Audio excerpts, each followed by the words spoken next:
This is Backstage Sonoma, your all-access pass to the local music scene.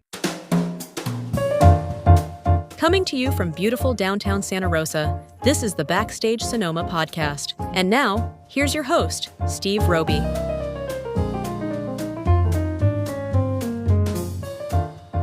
This is Backstage Sonoma, and I'm Steve Roby.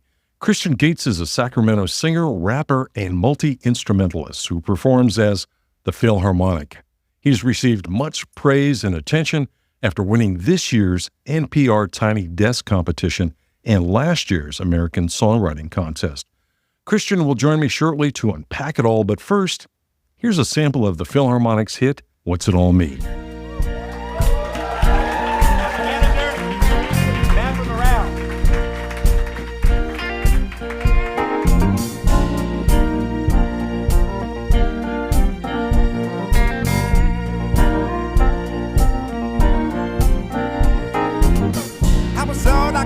Anything that I wanted to be.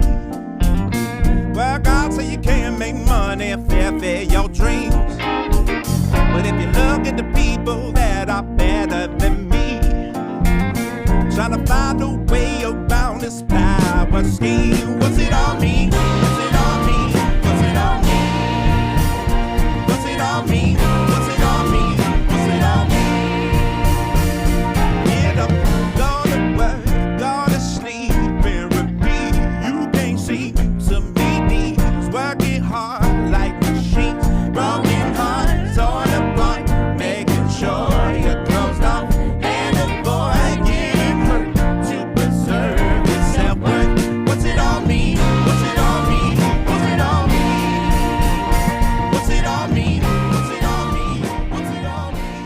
Joining me now is Christian Gates, the artist behind the Philharmonic. Welcome to the show, Christian. Hi, Steve. How you doing? Real good. Thanks for being here. I'm glad to be here. Hey, can we start with your backstory and how your musical journey began? At the age of 6, my mom had me in lessons and started my musical journey throughout my life. She practically forced me in the lesson from 6 to 12, but from then on, it became a passion and sprouted onto there. And it became something that I used for the rest of my life. My first instrument was the piano and keyboards. Any influences that you can recall? Stevie Wonder in particular. Ah. My grandfather, he bought my first CD, and that was a Stevie Wonder compilation. He bought it from the Rock and Roll Hall of Fame. Huh. So that was what I listened to on repeat. Do you remember what the first record you bought with your own money? Yeah, actually. It was T-Pain's Epiphany back in 2007. Wow, okay. So how did you select the moniker, the Philharmonic? With a K, I might add. So the second instrument that I picked up was the violin. And with the violin, I self-taught myself in school and picked it up in middle school. I couldn't afford piano lessons anymore. I use it on my records now, but throughout high school and middle school, I was in an orchestra. And so I used my orchestral background to call myself the Philharmonic. And later on, I saw in the dictionary that the meaning of the Philharmonic meant devoted to music. And so my life is devotion to music. All right. So you won the American Songwriting Contest last year, as I mentioned earlier. What does your songwriting process look like? How do you put it all together and make it work so well? I go with the flow a lot. Sometimes it's really random. I like to start out with the drums, personally. From there, as long as I can get a groove, I can really start to feel the lyrics, the piano, the drums, the melodies, and the harmonies. Those words, you really have to dive in deep with yourself and really allow yourself to feel your feelings and really observe the world as it is from your perspective. And I feel like in that moment of like, what's it all mean? I was contemplating existence and nothing made sense. That's where I came up with that song. So let's talk about one of your other songs called Drugs, which is quite a song and quite a story behind it. Could you share that with our listeners? Back in 2019, actually 2018, I was on this hip hop show called Sway in the Morning. And on Sway in the Morning, I did this thing called the Doomsday Cypher. I had to fly out to New York and I had to buy my own ticket for the flight, but I didn't have that much money, but I had enough money to buy the flight. But I had to choose between buying the flight and paying my rent. So it was a lifetime opportunity. So of course I bought the flight, and my landlord, he had a lot of problems at the time, and I thought he would forget my rent. I know it's terrible, but I took the risk and I bought the flight. I came back and he asked me where the rent was, and I didn't have it. So instead of actually getting the rent, I wrote this song, and that's how Drugs came to be. How did the story end? Did he kick you out? Did you have to move? Oh, no. I came up with it on time. Okay. Okay. Well, let's listen to the song now. This is called Drugs by the Philharmonic, and you're listening to Backstage Sonoma.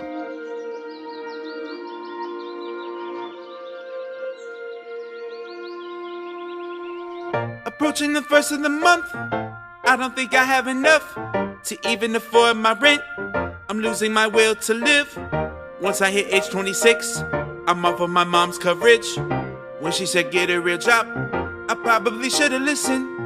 Finance is taking a hit, I should go back to college. Rack up 6 figures in debt for a job I might not even get. What's even the point of degrees if I'ma end up on the street or working for Mickey D's? That's that BS I don't need. The other option on my mind is not one that I usually try, but for the first time in my life, I think I might sell drugs.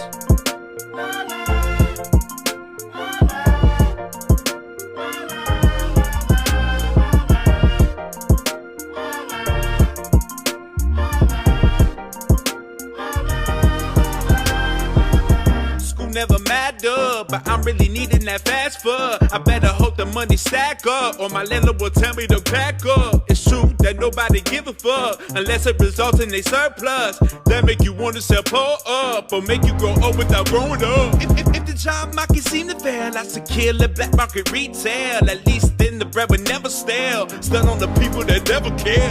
And put grub on our platters, but instead I became a rapper in my 20s so I could just have fun. But now I only be lacking funds. Now regret is on my mind, with things I probably shouldn't try. Cause for the first time in my life, I think I might sell drugs.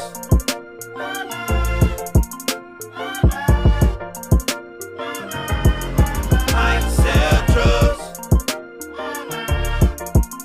For the first time in my life, I think I might sell drugs.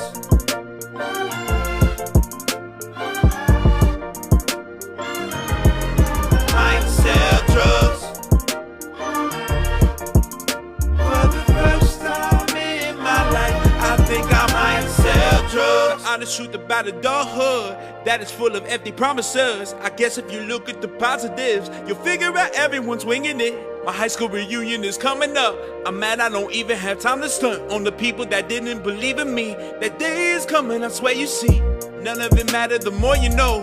Most of us coming from broken homes, been through traumas that you wouldn't know. The things that you think when you really broke, that's the reason I don't villainize people committing nonviolent crimes so they can afford to live their life and sleep under roofs on stormy nights.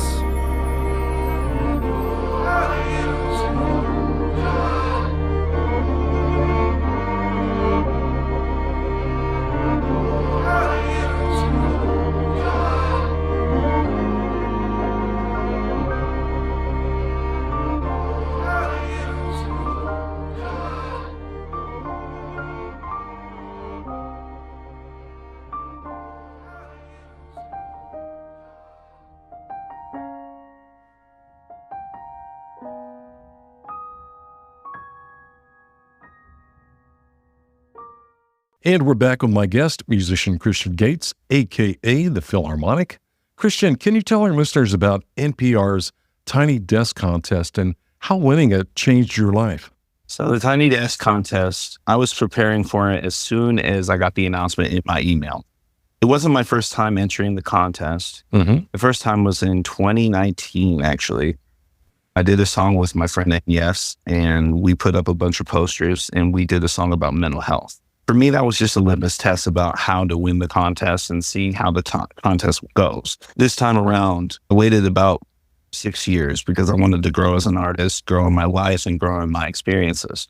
There was a lot on the line this time. I had a lot of tragedies going around in my life. I got into a total loss car accident. My finances were really in disarray, and I needed to find a way out of this circular mess I was in. I didn't feel like I was making any moves in my career, and I was just really down. And I feel like NPR's Tiny Desk Contest was essentially my only way out. And from the moment that I got the email, I was determined to win it. But it was one of those things where I knew I had to have a plan and something that transcended just having a good song. I feel like it had to be something that was perfect, not only in song, but in concept, in message, and in overall vision. So from the outfits we wore to the location we chose to the song we chose, it all had to be cohesive as one big vision. And so there was a lot of planning involved. There was a lot of calls being made, a lot of favors that I needed. I had not a single penny to my name.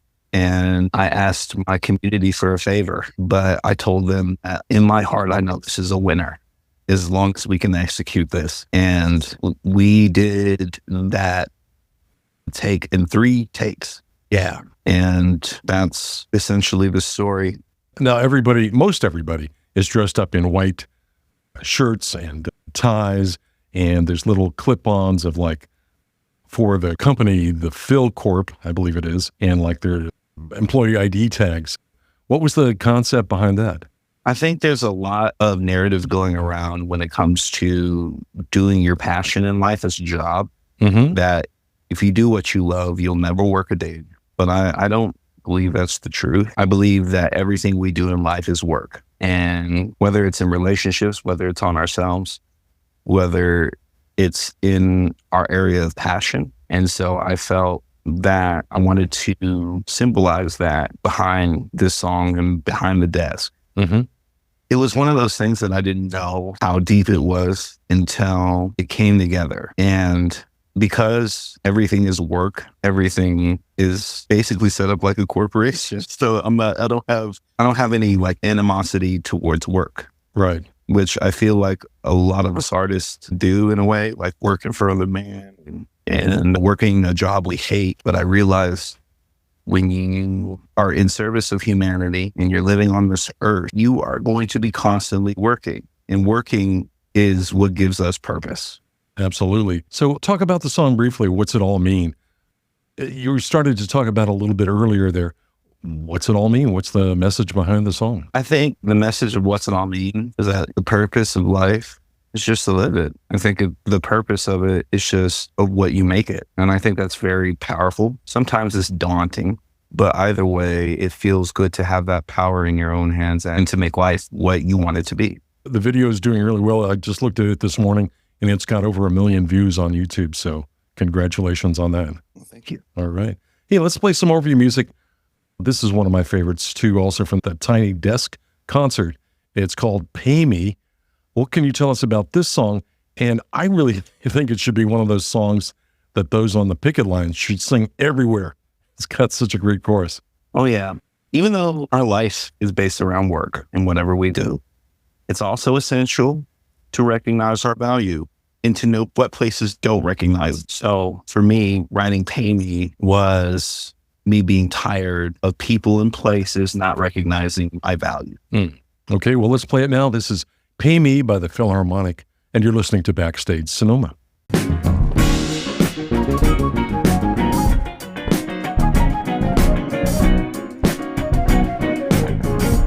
song's called Pay Me. Pretty self-explanatory.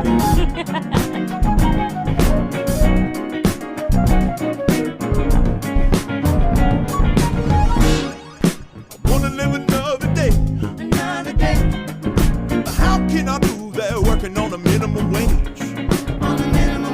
When the people at the top take the whole world for them to devour. Too much power. Is it too much to ask if I get you $15 an hour? If it is, then fuck you, pay me. Fuck you. I ain't doing any more work until you give me what I deserve. But first thing first, man, fuck you, pay me. Until you pay me when I'm worth.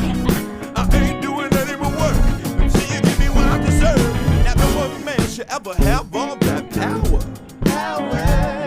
When most of us at the bottom only got empty dreams and the dollar. Cause I'll be damned if I once again use my hands to work for the man. Who got honest supply, but he always fails to meet out a man. Cause I don't wanna struggle no more with some bills that I can't afford. I'm paying tax for some dumbass war when there's nothing to be fighting for. I got enough shit to deal with at home. I can't help but keep my enemies close. So you better not get up your hopes, cause right now I'ma let you know. Man, fuck you, Pac-Man. I ain't doing any more work until you give me what I deserve. But first things first, man, fuck you, Pac-Man. Until you pay me what I'm worth. I ain't doing any more work until you give me what I deserve. I ain't doing any more labor until you pay up. So don't you ask me for any more favors until you pay up. I ain't doing any more work till you give me my paper. You better pay up.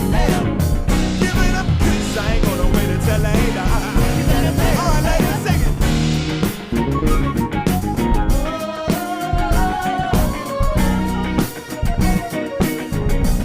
Alright, one more time.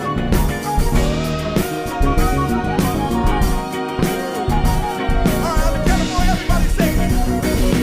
1, 2, 3, 4. Fuck you, baby.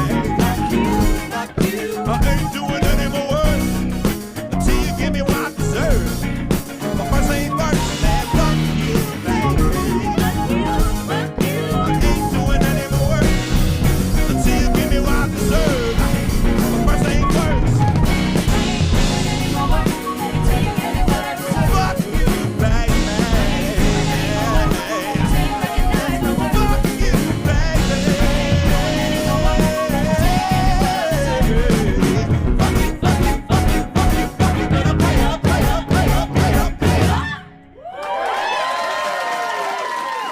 This is Backstage Sonoma, and my guest today is the multi-talented Christian Gates. So good to have you here.